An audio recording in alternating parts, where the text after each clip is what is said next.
क्या आपने भी ये महसूस किया है? हम महिलाएं एक ही महीने में खुद को सेम महसूस नहीं करती।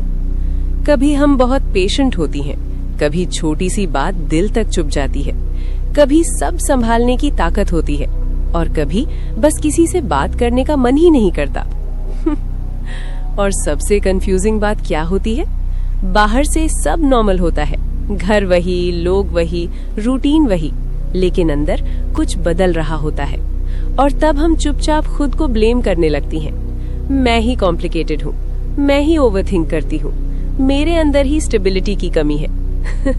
लोग भी कोई कमी नहीं छोड़ते, वो भी हमें यही कहते हैं। अगर आपने भी कभी ऐसा सोचा है तो आज का ये वीडियो आपके लिए आई ओपनिंग होने वाला है। और मैं ऑनेस्टली कह रही हूँ, इस वीडियो को एंड तक जरूर देखिए, क्योंकि अंत तक आते आते आप खुद को जज करना बंद कर देंगी और समझना शुरू कर देंगी। भ्रम महिलाओं को सबसे ज्यादा नुकसान क्यों पहुंचाता है? हम महिलाओं के साथ एक प्रॉब्लम ये है कि हमसे एक्सपेक्ट किया जाता है कि हम हर दिन सेम तरह बिहेव करें, same patience, same energy, same emotional availability. लेकिन हम नेचर की बेटियां हैं और नेचर कभी स्ट्रेट लाइन में नहीं चलती।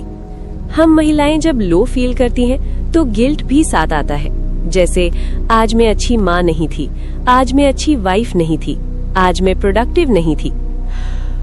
लेकिन कोई हमें ये नहीं सिखाता कि हर दिन प्रोडक्टिव होना जरूरी नहीं, हर दिन एक्सप्रेसिव होना जरूरी नहीं।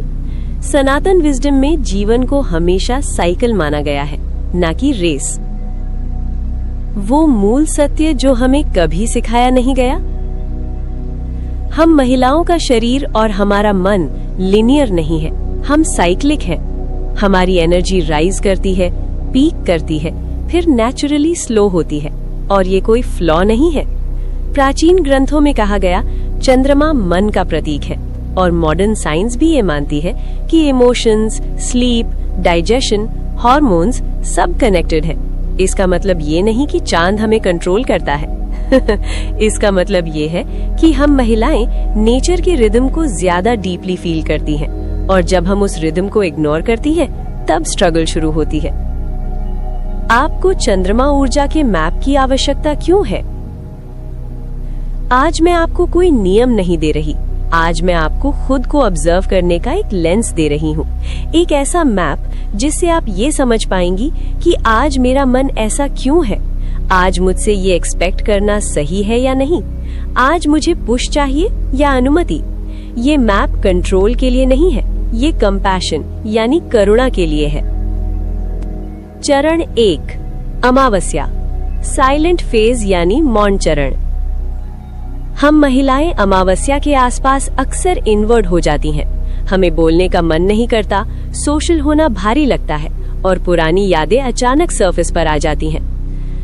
ये वही फेज है जहां सोसाइटी कहती है, इतनी सीरियस क्यों हो, इतनी इमोशनल क्यों हो। लेकिन सच ये है, ये फेज इमोशनल वीकनेस का नहीं, इमोशनल क्लेंजिंग का है। इस समय बॉडी रेस्ट मांगती है, माइंड प्रोसेसिंग करता है, सोल पुराने बोझ छोड़ने की कोशिश करती है। अगर इस फेज में हम खुद को फोर्स करें तो इरिटेशन बढ़ती है। इस फेज में हमें चाहिए कम expectations, warm simple food, early sleep, और सबसे जरूरी खुद से नरमी।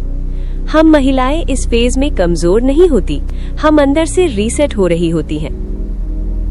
चरण 2, बढ़ता हुआ चंद्रमा, क्लैरिटी यानी स्पष्टता की वापसी। अमावस्या के बाद धीरे धीरे एक चेंज आता है। हम महिलाएं नोटिस करती हैं, आज मन थोड़ा हल्का है, आज कुछ करने का मन है। ये वो फेज है जहां मोटिवेशन नेचुरली लौटती है, लेकिन यहाँ एक जाल है।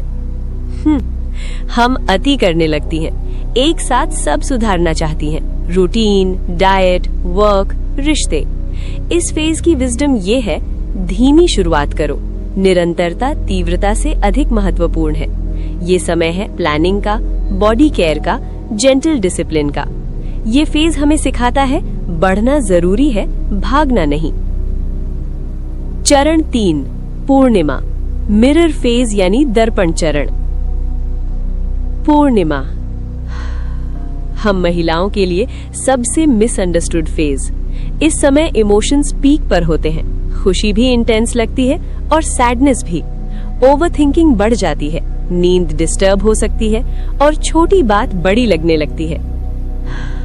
और हम डर जाती हैं, मेरे साथ क्या गलत हो रहा है। लेकिन एक बात याद रखिए, पूर्णिमा कुछ क्रिएट नहीं करती, वो बस रिवील करती है। जो दबा हुआ है, जो इग्नोर किया गया है, वो सरफेस पर आ जाता है।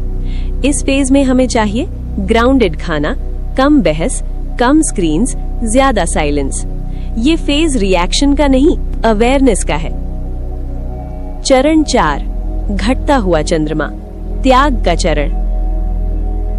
पूर्णिमा के बाद हम महिलाओं का मन धीरे धीरे रिलीज करना चाहता है।